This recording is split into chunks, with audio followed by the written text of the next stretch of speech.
चिट्ठी में खिलाड़ी ने बारिश आ गई ताल कर हाँ कल मिट्टी जिठी सी खप गए तो गड़बड़ हो गया। डंगर कहने सन जल्दी पट्ठे पा 8 बज गए आज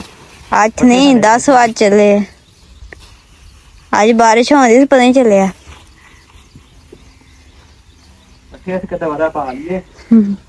फिर और के बाद काम करा डंगर बेचारे भुखे सुबह दे हुन पट्ठे पाने बाकी ने उत्थे बन्ने ना उत्थे बन्ने पट्ठे पा के से बांधने उन्होंने उत्ते आ जगह गिल्ली होई ना डंगर सुभान जरा पिंगर झूठे ਲੈਂਦੇ ਆ ਸਕੂਲੇ ਅੱਜ ਕੋਈ ਨਹੀਂ ਗਿਆ ਕੋਈ ਬਾਰਿਸ਼ ਪੈਂਦੀ ਪਈ ਤੇ ਅੱਜ ਕੱਲ ਗਿਆ ਹੀ ਕੋਈ ਤੇ ਹੁਣ ਇਸਕੇ ਕੰਮ ਸ਼ਮ ਕਰਕੇ ਨਾ ਤੇ ਫਿਰ खोबा है ना चेक करे डंगर